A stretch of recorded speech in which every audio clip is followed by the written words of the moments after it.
Have you ever felt stuck or just feeling sick and tired of not making progress on one of your most important health goals? Well, that's what we're going to talk about today on the podcast. And you know my story in this space, in that I was struggling, suffering in silence, thinking I could do it on my own, and just really wasn't able to up-level my health around drinking that I wanted to. And so I wound up hiring a health coach to help me do just that. And that's what we'll be talking about today on the podcast with my expert, Dr. Sandra Scheinbaum. She trains people to become functional medicine health coaches, helps practitioners and businesses hire them because she believes that health coaches are the key to combating chronic disease and reducing healthcare costs. As a founder and CEO of the Functional Medicine Coaching Academy, a collaboration with the Institute of Functional Medicine, Sandra is a leader in the field of health coaching education. As an educator herself and clinical psychologist, author, and public speaker for over 40 years, she founded FMCA at the age of 65 because rather than retiring, she was on a mission to grow the health coaching profession so that millions of people can get the support they need to lead healthier lives. The greatest joy in her life is being a grandma to twin daughters. So we talk about the importance of health coaching on this podcast and really how it helps people up-level their health and get unstuck. And so please enjoy this conversation I have with Dr. Sandy. Welcome to the Health, Habits, and Epic Living podcast. I'm your host, Dr. Sherry Price. The goal of this podcast is to educate and enable empowered women to take the next step towards achieving their health, wellness, and lifestyle goals. Let's get started. Well, Dr. Sandy, I'm so excited to have you on my podcast. I've been a listener and follower of your podcast, and I just love the work that you're doing in the world.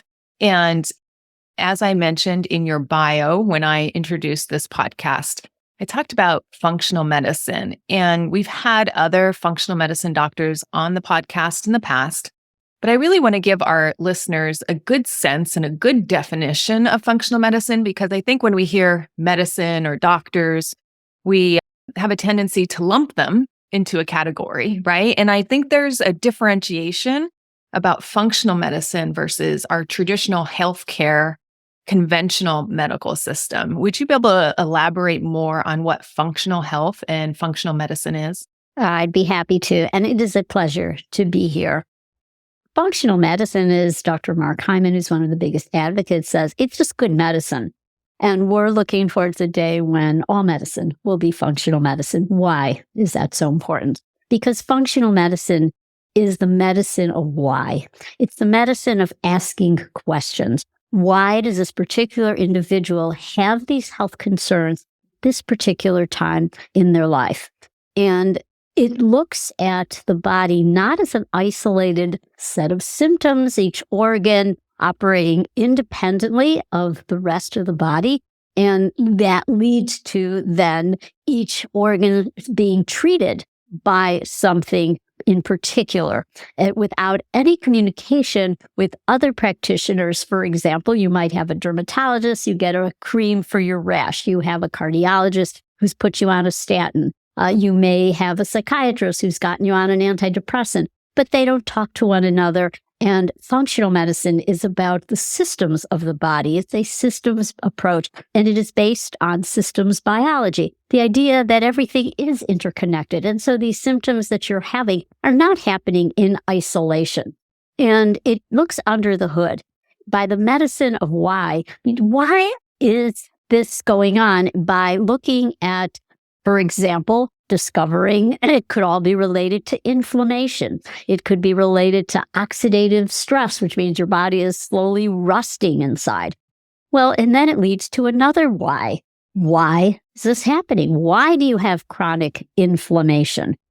Well, perhaps, most likely, the answer would lie in how you're living your life. Lifestyle factors such as what you're eating. Are you moving throughout the day or not? How are you dealing with stressors that are in your life? What's the quality of your relationships? What about your sleep? And so those areas is where the health coach comes in. And health coaches do not practice medicine. They're not practicing functional medicine, but they are the ones who are helping people to lead healthier lives because they're addressing these very critical lifestyle factors. And all of this didn't just become popular because it's somebody's theory. This is based on evidence. So it is evidence-based. It's based on research, and it is not one size fits all, because so much of medicine tends to be one size fits all. There's a medication, and well, it's good for everybody. But this is precision medicine. It's personalized. And for example, the foods that are right for one person might be very bad for somebody else. Yeah, I love that definition because my podcast first came out speaking towards alcohol, and everybody thought alcohol was the problem. And so they just wanted to tell the person to stay away from alcohol because alcohol was, quote, the problem. And how I viewed it in my life was that it wasn't the problem. It was the solution to my problem. And let's just talk about what was my real problem. And that's why I'm such an advocate of functional medicine, because it doesn't just look at an isolated event and treat an isolated event. It says, oh, let's look under the hood. Let's find the root of that problem. Maybe I was drinking at that time because I didn't know how to handle certain emotions, right? And so once I developed skills and a framework to handle the actual problem, the primary problem, the secondary problem of drinking went away. And that's why I love your analogy with functional medicine is really, if we look under the hood and we get to the root of the problem, we treat the whole body and not just going after one symptom with one drug, another symptom with another drug. Another example I like to use that I've experienced with my functional medicine doctor after I switched and found one. I still have a traditional medicine, conventional medicine doctor for some of my things that I like to take care of. And then my functional practitioner that helps me is that when I was struggling with a bit of moodiness, depression, a little bit more anxiety as I'm heading into and am in perimenopause, and the sleep was becoming wonky, right? Well, there's a sleep medication they wanted to prescribe and an SSRI they wanted to prescribe for the low blues/depression or anxiety. And it's like, well, if the root cause is my hormones are imbalanced and we can fix that and maybe just be on one thing rather than all these other medications, that just makes sense to me that we would fix what the actual problem is rather than treat the symptoms with a Band-Aid. So I really love that approach. And now that I've been exposed to this, it just makes so much more intuitive sense. And it's a more holistic approach to treating the body rather than this siloed approach, as you mentioned.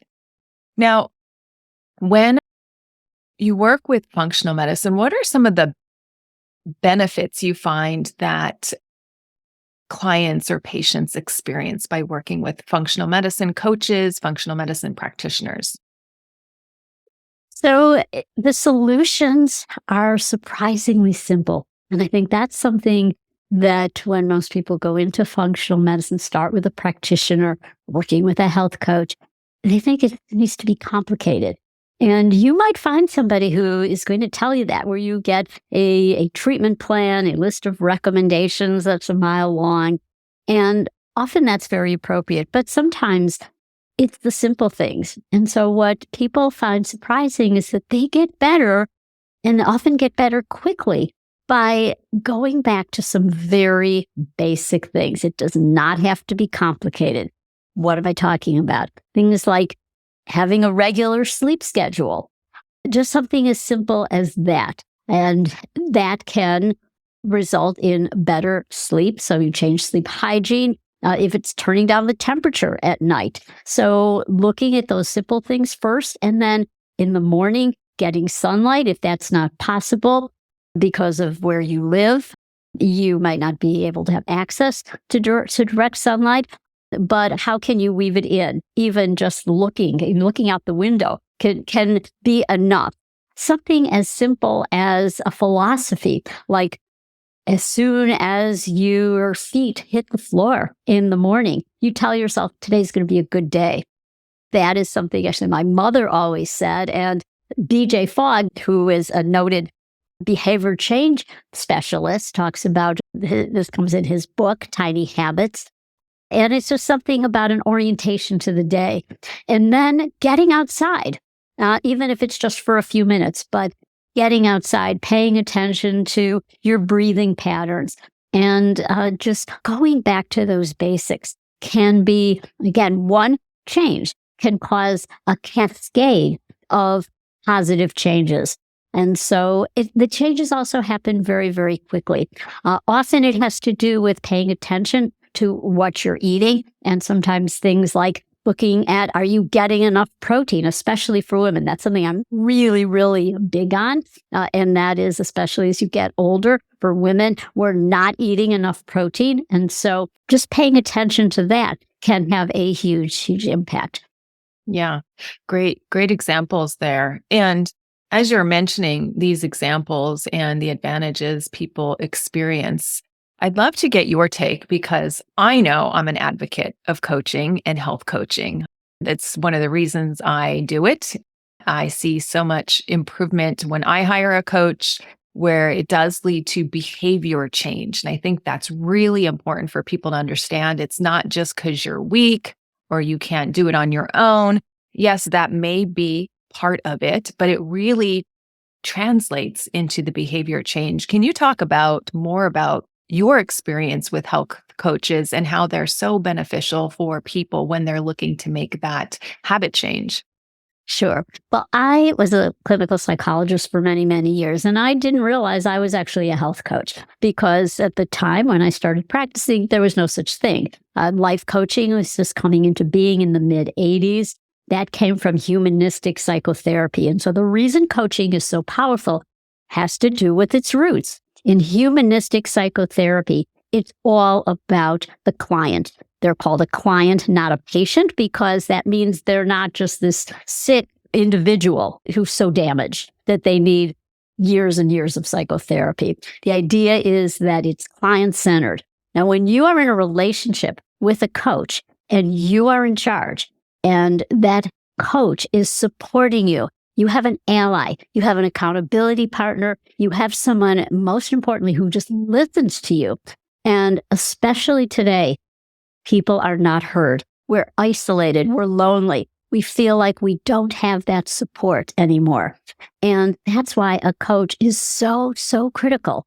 And a coach relationship is therapeutic, but it is not psychotherapy. And I've seen too many times where psychotherapy can actually be taking the wrong path and you don't get better. And you just go week after week just talking about your problems and you come out of there stirred up, but you're not getting better. And you may have therapists, and I've seen this, where they never even ask about your movement throughout the day. Are you sitting all day? All you had to do was get up and get some fresh air and take a walk. Well, that is a good antidepressant, for example. Or moving into things like mindfulness or using a strengths-based approach. That's why coaching is so powerful, because it is about problem solving. It is about taking you from where you are to where you want to be.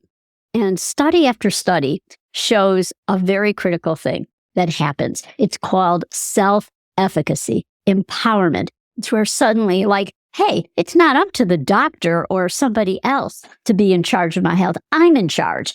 I can take control. I know that I can make this switch in what I'm eating, and I'm going to be determined to do that so that I can take care of my future self.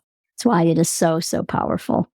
I love how you mentioned that. That's powerful because you have this ally on your side.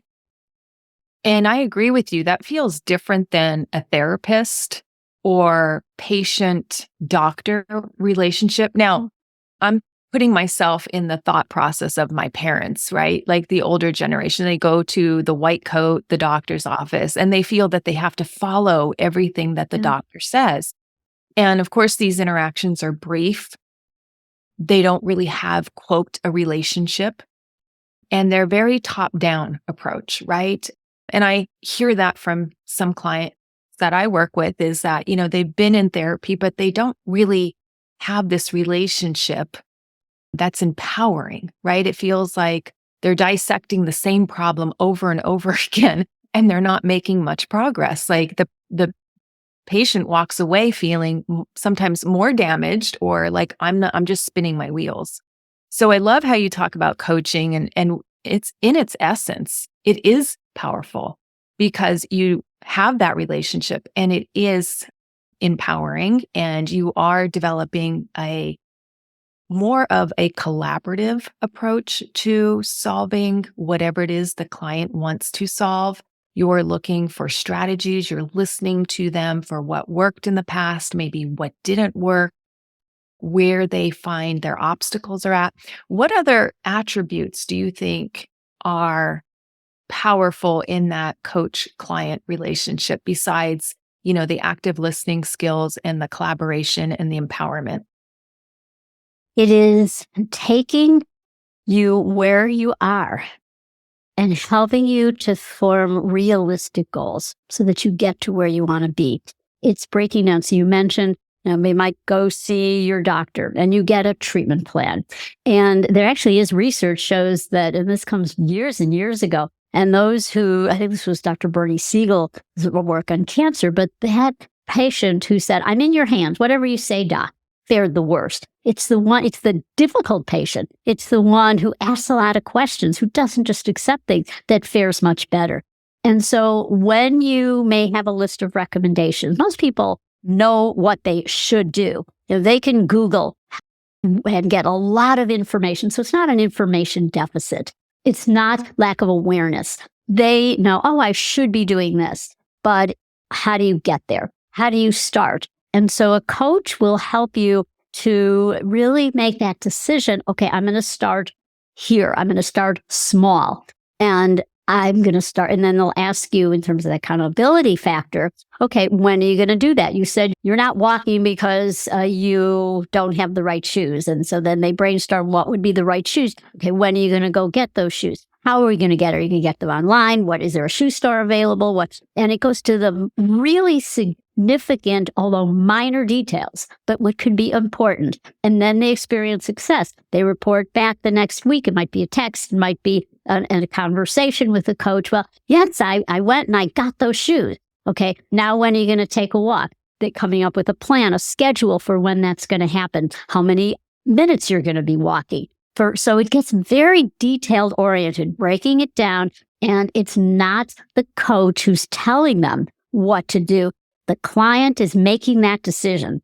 And note that I said client because coaches are not, unless they have a prior license, they are not doctors. They are not diagnosing. They're not treating anything. They're providing that crucial support and accountability. And it is in that goal setting where the magic happens, because then you see, I did it. I did it today. Okay, well, maybe tomorrow I can walk 10 minutes more. And so then it becomes a habit. Then it becomes something where you're looking forward to walking, or you don't see a day without walking in the cards, because it's like brushing your teeth. It's now habitual, and that's what we want. And that's what people are unfortunately lacking, because we know that people are sitting on the couch more. They are not moving, and it's critical, especially as you age. Yeah, yeah. And what you've highlighted there that I pulled out is a coach is really instrumental in getting people to take action. And I think without taking action, we can just dream, we can wish, we can blame, we can believe our excuses, we can look at our obstacles and they're like little hills, but we turn them into mountains and we think we can't overcome them. And what I really love about a coach who believes in you, who's your cheerleader, who's your champion, they get you moving, taking the action, right? It's not on them, it's on you as the client, as you said, but they look for those modalities that are going to help you take that action. And that's so powerful, because without the action, right, we can have the best plan. If we don't follow it, we're just not going to be doing the work.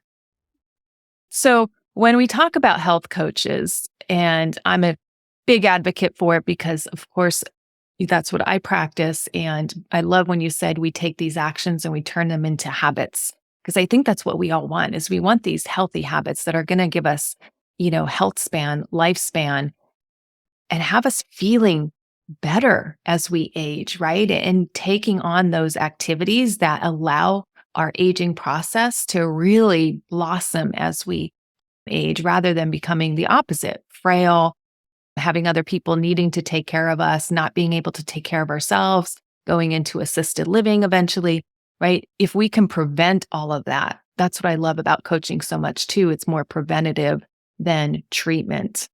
Now, if somebody's listening to this podcast and like, I just really love championing others and I think I would be interested in health coaching, what are some tips you would have for people or who would be a good coach to go into health coaching? If you're a good listener, so people think they need to have a background in healthcare. That is not true. So we do have many people, for example, who train with us who are medical doctors, nurses. They may have had a career in wellness. Maybe they're yoga, Pilates instructors, personal trainers, and they're attracted to health coaching so they can blend the coaching with what they're already doing.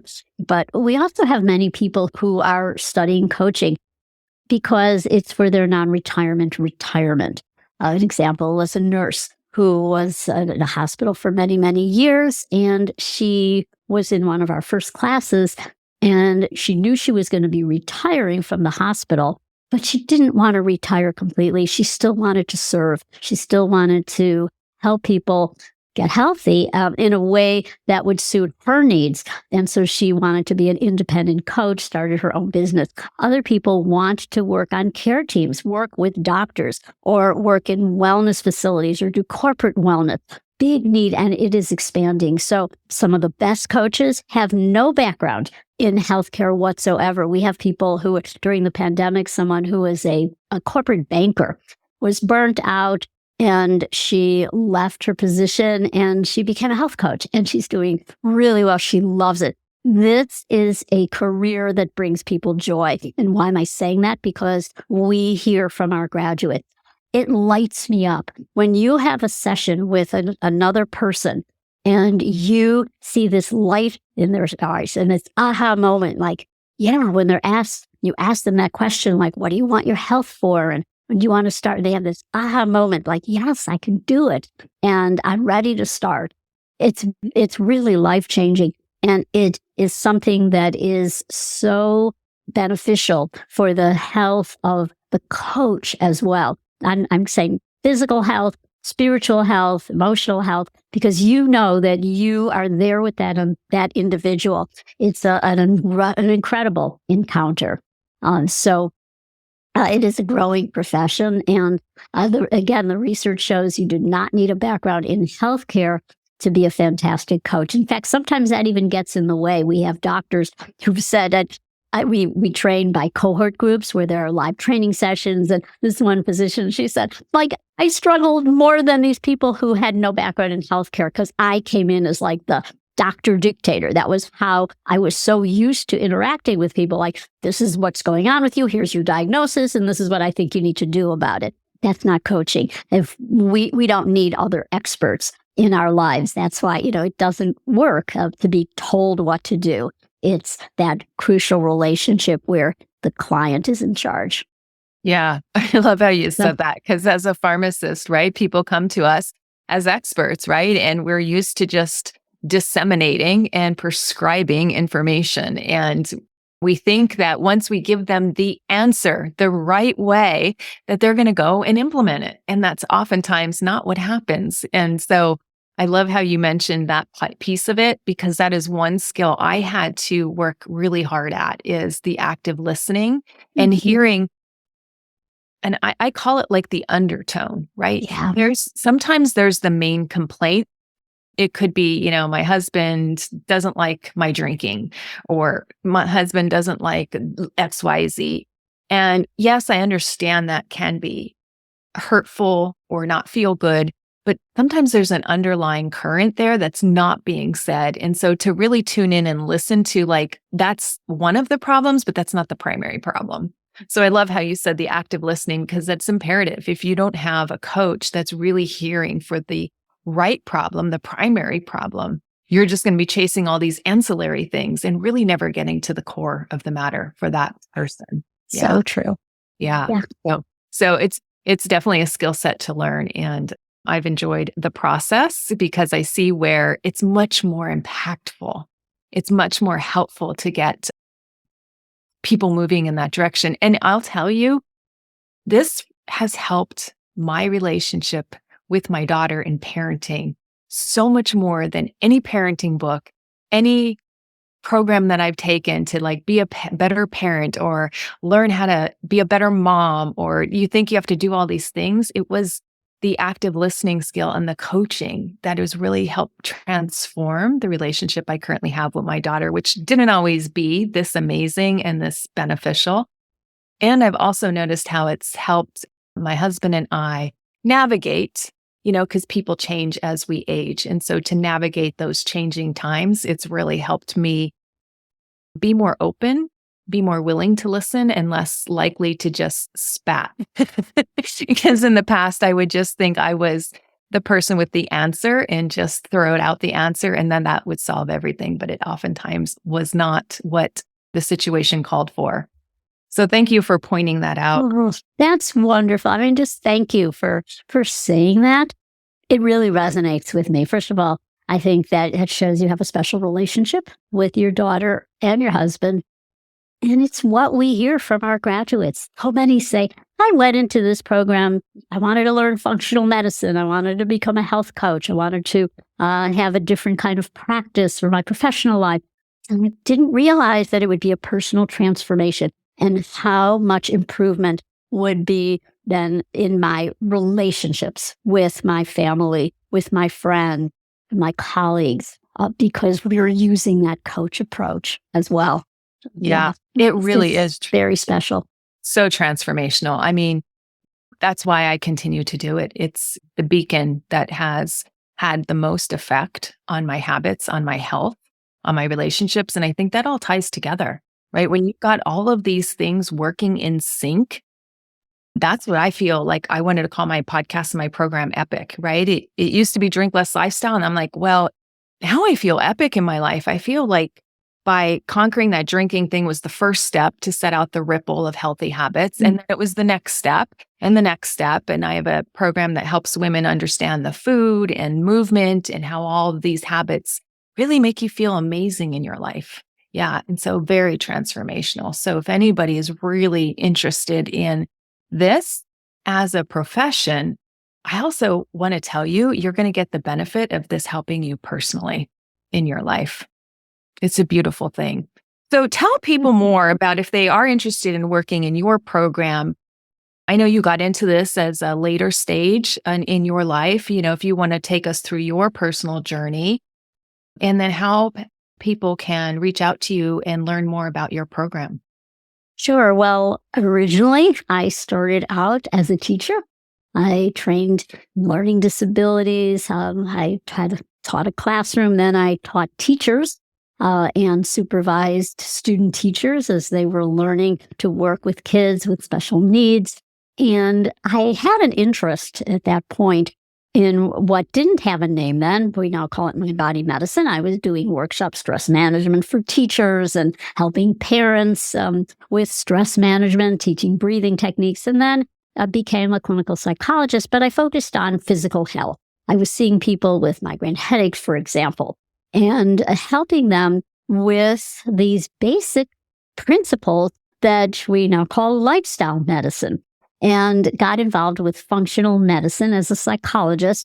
And around 2014, 2015, we launched our first beta class, and I approached the Institute for Functional Medicine. So that's where I had trained in functional medicine. They trained the practitioners, the medical doctors, and I was one of the few psychologists who took that training. I saw this need to train on a bigger scale, to train health coaches in this philosophy, because people were coming to me who were already coaches saying, we want to learn these principles. And so we launched in 2015 and have trained up to 5,000 coaches now. We're reaching almost 5,000 graduates. And it's a collaboration with IFM, Institute for Functional Medicine. So it's their faculty. We use their materials, their toolkit items, because one of the main things we're really focusing on is the power of collaboration. So many health coaches tend they want to go it alone. They set up their own business and they're out there often going into areas where it's really not the practice of the coach. The coaches don't order labs or interpret them, for example. They don't give a diagnosis. And so what they do best is collaborate with those professionals who have the medical licenses to do those kinds of things. That's how they grow their business. That's what we teach. So we teach them how to work with other professionals so that if they're running their own business, they can grow that business. Or if they want to work on care teams, work in medical offices, that it doesn't have to be in person anymore. It can be, but more and more coaches are coaching remotely. So you can see clients from anywhere in the world. You are not bound as physicians are by state licenses. And that allows you a lot of flexibility. And what's most exciting is you can do this in groups. That's where the magic really happens. People get together and the power of that group where they're all making those decisions to change and supporting one another in the process. So it's an exciting field. It's a growing field. Oh, I think that's so important and key that you mentioned that, right? The collaboration. I mean, I'm a part of a women's hormone network. And so I can help women with certain menopausal symptoms and understand their bodies. And as trained as a pharmacist, I could get into the lab work with them. But if they really want to work with a practitioner, I help them find people, right? I think that collaboration piece is critical because there's not everything that we can do on our own. And I think there's, times where it's helpful to have that collaboration, right? The doctor might be so busy, but want to hand off something like, hey, instill this healthy habit and work with a coach to do that. And vice versa. I might need a functional medicine doctor to diagnose some stuff or do some testing. And how can I support that patient? And we can work collaboratively like that. Beautiful example. So as we wrap up, where can you send my listeners to learn more about your program and then follow you or hear you on your health podcast, which is wonderful? Sure. So they can go to functionalmedicinecoaching.org. They can follow us on Instagram. It's Functional Med Coach. Personally, I'm Dr. Sandy. That's DrSandi. And our podcast is Health Coach Talk, where you, Sherry, are going to be an upcoming guest. And we're looking forward to continuing the conversation with you on our podcast. Yes, I can't wait. And you've had some wonderful experts on your podcast that I really enjoyed listening to and I've learned from. I take notes when I listen to your podcast. So thank you for putting out this work into the world because we know mental health is in crisis right now. Suicide rates are up, depression is up, anxiety is up. Cancers aren't getting better. We are in a state of health crisis and we can empower people to take so much responsibility and prevent these downstream effects from happening and really make our nation healthier. So thank you for coming on the podcast today and instilling us with your wisdom. Thank you for having me as a guest. It's been a pleasure. Thanks, Dr. Sandy. Thanks for listening to the Health Habits and Epic Living podcast. If you're ready to take the next step to improve your health, wellness, and lifestyle goals, head over to www.epicu.com and sign up for my weekly newsletter. Again, that's EPICYOU.com.